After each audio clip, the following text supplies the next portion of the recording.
sa atong tubag sa Salmo, nag-ingon ta nga, Ginoo, gibayaw ikaw labaw sa tanan. Ligiyay mong tupad. Nga, labaw gyud ang Ginoo sa tanan, diyas inyo. Hay may mas labaw, ang Ginoo o ang kwarta? Istorya. Kung wa na mo'y kwarta, mag-uol mo o dili? Sige, tubag. Kung labaw ang Ginoo kaysa kwarta, o wa na kay kwarta, di jud ka mag-uol kay naapa may Ginoo.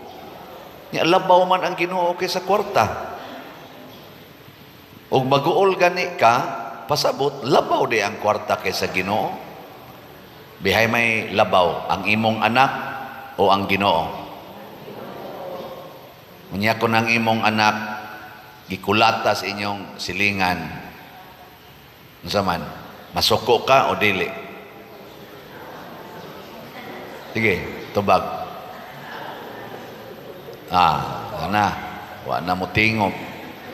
Kung labaw ang Ginoo, bisag kulatahon pa na imong anak. Okay ra gyud.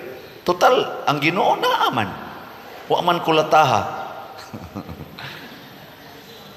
Hay may labaw be, imong bana, imong asawa o ang Ginoo?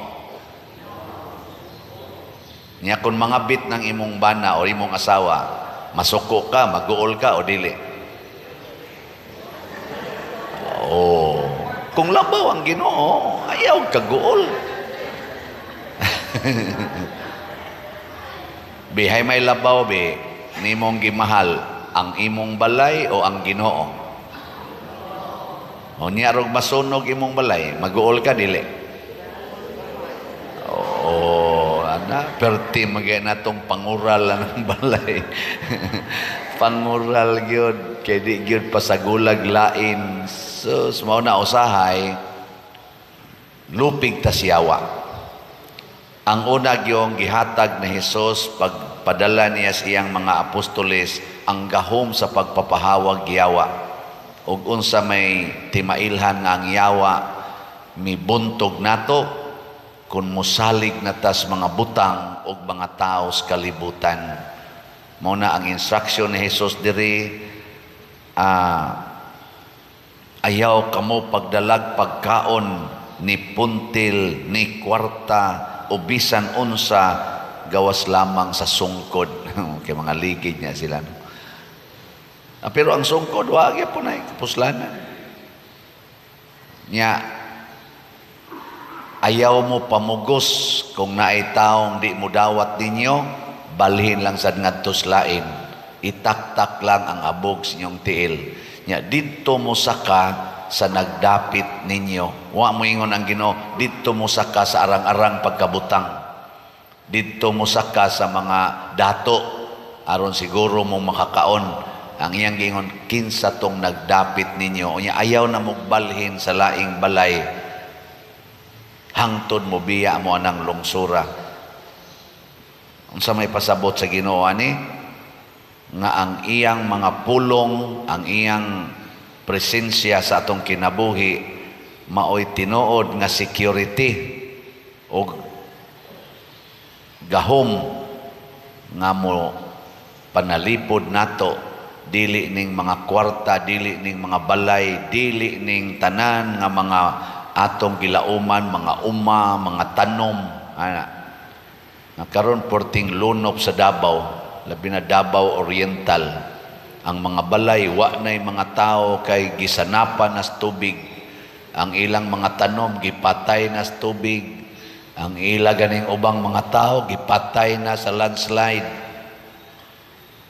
Nga, anata mo salig ka na. Ha? Ni ay atong mga leaders, nga may kaing mo pasalig, karon na nag-away na. Ano sa na, musalig ta na. Na ay mga bana karon nangabit na abroad pa haron kunuhay para sa pamilya nya nangabit na hinuon dito, naguba na hinuong pamilya. Salig ta na. Sa mga asawa, patukhang saglain. Pwerte na sang guulas mga banang uban. Salig ta na. Niya say pare, doon lang suod bulsa ang kulikta. Patay, hastang, bayranas, kurintis, simbahan. Salig ta na. Kung sarama itong saligan, kana rag yung anda mo palit og slat. Nga nagtuman sa Ginoo nga moingon ihatag ang tanan. Kana mo itong saligan, di man na sila dato. Nasa iyo ba na mga dato? Di sa tanan ana pobre, pero naay kasing-kasing nga nahigugmas katilingban. Mao na itong saligan, mao na nakapapahawag yawa, mao na tinuod nga Diyos nun nga kinaiya, kanang musalig sa Ginoo. Mao na diri sa atong unang pagbasa, si David, sa dihang hapit na siya namatay, ang iyang yung instruction ngadto siyang anak nga mupuli niya nga si Solomon, niingon gid siya diri, pagmalig-on o pagmaisugon o tumana ang pahimangno sa Ginoo nga imong Dios, sunda ang iyang kabubuton o tumana ang tanan niyang mga sugo o mga hukom sumala sa nahisulat sa balaod ni Moises, aron mo lampos ka sa tanan mong buhaton bisag asa ka papaingon. Siyang nga ng assurance ni David niya. Unsa may nahitabo sa dihang gituman ni Solomon, matod pa diri sa atong unang pagbasa, human mamatay si David, mipuli kaniya paghari si Solomon, ug gamhanan kaayo ang iyang gingharian. Kinsa may naghatag og gahom? Si Solomon? Ang Ginoo. Kay nagtuman man si Solomon sama ni David, nagtuman man sa sugos Ginoo niya. Og i-fast forward din nato, niabot ang panahon nga si Solomon nagsupak-supak sa Ginoo. Niabot gyud, iyang gisupak ang sugos Ginoo nga ayaw anang mga idolatry. Nangasawa siya 300 kabuok pagano og naghimo siya mga altar para sa mga pagan gods and goddesses. Purting sukuas Ginoo, og didto gilusno sa Ginoo ang gingharian sa Israel. 12 ka nasod sa Israel gilusno sa Ginoo, gibinla na lag-usa ang Huda, ang Juda, tungod ni David. Kay si David nabilong man sa Huda nga kaliwatan, pero ang kaliwat ni Solomon nga nabilong atong laing kwan, gilusno sa Ginoo. Siyunan kang Solomon ng asawa og 700 kabuok, nga 300 kabuok kabit. Nindot ana. Di na nindot. Kamu mga bana na mo'y asawa 700 kabuok, nya inyong kabit 300 kabuok, malipay mo dili. Kanindot ana. Pero mauna ang kanang atong gitawag og nindot sa kalibutan, maunay hinungdan nga lusnoon ang atong kinabuhi. Kanang nindot kay nimong balay, maunay hinungdan nga kusmod kay kagnaong sa imong mga silingan. Mausa na hinungdan nga punayan kag libak sa imong silingan. Kasagaran gid ba? Dili hinuntanan. Ngano man kay kun nindot na kay imong balay, din amang ka magpasulod sa imong silingan. Mas maayo patong gagmay kaing balay, way koral, maghinatagay pagkamunggay og asin, sibuyas ug uban pa. Pero kani mga dagkong balay, ana-ana mga subdivisions, nga gated subdivisions, di ka kapangayog kamunggay. Suway pangayog kamunggay, di ba ingnon ka tuga-tuga magkagpuyo din eh? Wa man day kay kamunggay. Ana. Di ka kapangayog tabang kay tagas kay koral. Ug wa kay appointment, di ka kasod, samok-samok ng imo. Disturbance. Di ko pa disturbo, maubitang ikural na nako. Maubitang nang naigwardya diha, kay di na pasudlo ng mga UI. Hasol. Di ba? Mo na hinungdan nga kusmod kay kagnaong Nyag naagi makasuod, manuktok, tawagan ni mong guard. Guard, unsa man ka? Gadanghag ka diha. Manong nakasuod man ni? Mangkipare man ni mo diri, taktakon ti karon buanga ka diha. Oh, di ba? Swelduhan biya ka namo. Mura ra bag pilay sweldo. Guard in town. Na ganing guard, igagi na akong maagi ko ang mga dunay guard, akong tunulan og 50, mura tawag mo hayag og maing naong. Igsunod na kong agib, tagaan na kong 100, mulayat ng guard. Salamat kay Padre. Igsunod ko na kong balik, ang guard, layo pa gani, kakita na sa kanang plate number, magdagan, hapit na lang mo damag, sige. Ngano man, nganong ingon ana man sila, kay kuwang in town kay ilang sweldo, pero sakto kay sila sa kasaba, nagsobra ang kasaba, nagkuwang ang sweldo. Di tinuod. Og dili man ang tanan mo kasaba, pipila sa nagpuyo diha nga imong gibantayan mo kasaba kana mga kompanya. Oy, so daghan kay diha nga kusog kay mga saba, magkataas og ranggom, may kay mo singhag og guard. Muna ang guard, makapugong-pugong siyang pistola, siya kalaming birahan ng animal. Makapugong-pugong sa iyang pistola. Ambot, mabuto pa ba sa kanang pistola ng guard? Ang giservisan, katong sang di na mutuyok ang tambor, lugitunon man o kanang lansang. Kay mantinilan lang lagi. Pero saktos kasaba. Nga naman, tungod kay wata nagtuman sa Ginoo, higugmaa ang labing ubos, alagari ang labing ubos.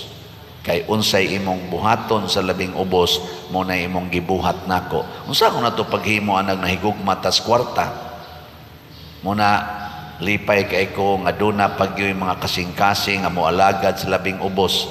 Labing ubos ta karon, ngano man nangayo tag donations pinaagi aning mga slots. Unsa may atong event nga buhaton, muhiusa, mupalambo sa pagtuo sa atong mga parokyano, online o territorial parishioners.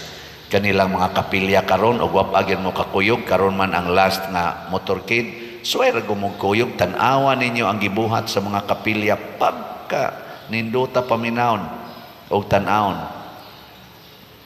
Sige sayaw sinulog. Siya nga nang walo na ron kag ikawalo rong gabi, sige silang sayaw sinulog. Pila ka buok diha ang nagsigig daig ni Santo Niño. Nya ang ato sa mga barangay naaman sila'y contest po, ato sa nang gipaagi contest. Pero ang tumong magsigig hisgot og Santo Niño, babae pati-piti lang, biba, biba, biba, Senyor Santo Niño, biba, biba, biba, daga naman, hangtod alaunas kadlawon. Singot na kayo. Inkaon niya pa dir, unsa nagsimba pa kana sila, bahala nagwa na nagsimba, basta nagyaw-yaw na sila sa Santo Niño. Pero ang ako ra basta nakita ni practice tang buag shorts as mga babae, mura mga tikling. Pero sige lang, basta may na lang na kada gabi gayaw-yaw Santo Niño kaysa kada gabi gasigig TikTok ra gyud, gasigi ra gyud og kanana ang tan-aw na mga porn, sige ra gyud ana mga sala. May na lang. Basin pag naay pipilaan na nga modutlan sa ilang giyaw-yaw o ilang gisayawan nga balaang bata, may na lang. O ang dako dyan kayo na kung nakita nga nindot kay tanawon, mga barangay officials, barangay kapitan, nagkahiusa pagsuportas ilang mga batanon nga nanayaw aning atong sinulog. No? Niya ang simbahan o ang barangay nagkahiusa. Wa may mag-iyahay, nagtinabangay aning maong event. Unsa man na siya, napapahawa ang yawa sa pag-iyahay. Kamong taga-simbahan ay mong panghilabot namo.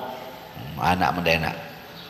Nya mingon sa ko, kamong taga-barangay angay mong maminaw simbahan, donate mo diri, donate mo.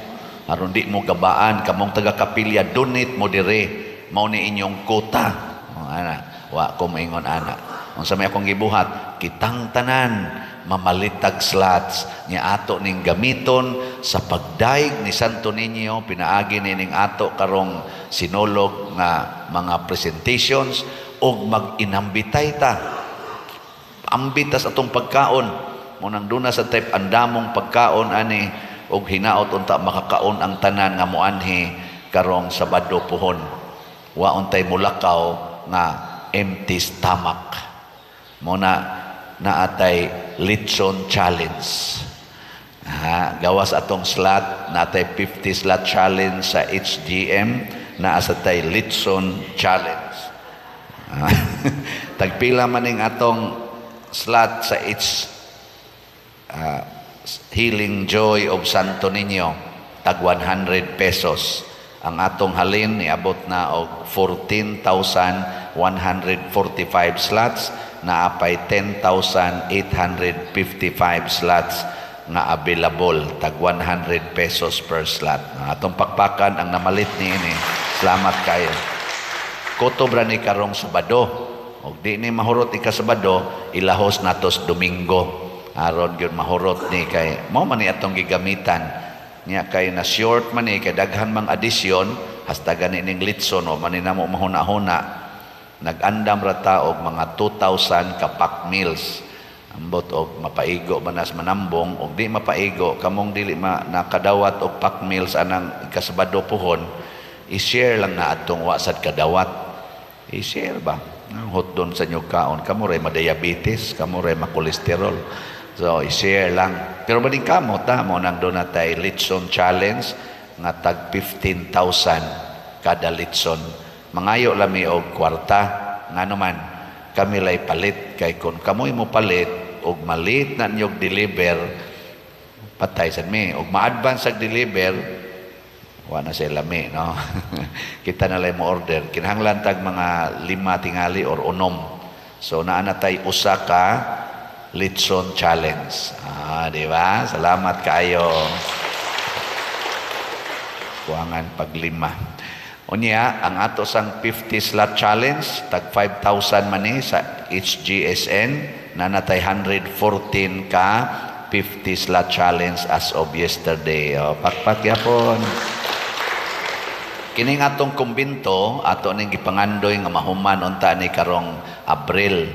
So naa natay 9,365 ka slot sa SBF DAG, na apay 50,635 slots nga available, tag 500 pesos per slot. Ato sang pakpakan ang namalit ni ini. Sige lang, hinay-hinay lang kita. Nya unsa may tumong ani, di ta mosalig sa kwarta. Ang kwarta atong i-share, mosalig ta sa atong paghigugmaay, mosalig ta sa atong pag-ila nga ang katilingbang Kristohanon naa diha ang Ginoo, wa sa atong individual nga kahakog, naas atong katilingbanong paghigugmaay. Kay niingon man si Santo Niño or si Kristo, hain tong duha o tulo nga magtakatigom sa akong ngalan, na ako diha sa ilang taliwala, o bisan unsay ilang pangayoon sa akong amahan sa akong ngalan, ilaning madawat, basta nagkahiusat ang katilingban. Unsa may atong iampo karon ining atong gibuhat, kalinaw sa kalibutan. Kining panaghiusa panaghiusa ning atong mga leaders nga nag-away karon, political o church leaders na nag-away magkahiusa unta. Malikay ta aning mga dagko kayong katalagman. Wa tay bagyo, way bagyo sa Davao, pero nganong porting dagko ag damage, porting uwan tungod ni sa binuhatan sa yawa, to destroy properties, to destroy persons. Mao ginay tumong si yawa. Lingi ay mong tupad ing napangandam kay i-destroy ka si yawa. Naong pa lang nimo tanawa, na-destroy na, nakiskis ng imong kilay, nausab ng kolor sa imong buhok, hastang imong naong nausab ng kolor, giguba, nagsugod siyawa, giputol ng imong palupyan tube, gilaygit na kasiyawa, gibasiktomi na kasiyawa, gipainom ka anang mga pills, aron gubo ng imong mga healthy reproductive cells sa imong lawas. Gipakaon ta ni mga chemicals aron patyon ta og ilisag mga cancerous nga mga cells ang atong lawas, ngunang purting cancer karon. Pagkaon ta aning purting daghanang mga tamis aron patyon ang atong dugo, pinaagig sugar. Bisag mag-maintenance ta, patyo na sang atong kidney, tuwa na sa dialysis, na sa patay na gitanan. This is Satan's attacks, Satan's power. Di ini gasugod sa atong pagbaliwala sa sugo sa Ginoo nga paghigugmaay kamo, higugmaa ang labing ubos, ayaw higugmaa ang kwarta o ang imong gahom. Himuan ang kwarta o gahom nga makaalagad ngadtos mga nanginahanglan. Hinaoton ta ang gugma ni Santo Niño, maghari ka nato. Manindog ta para sa atong nobina.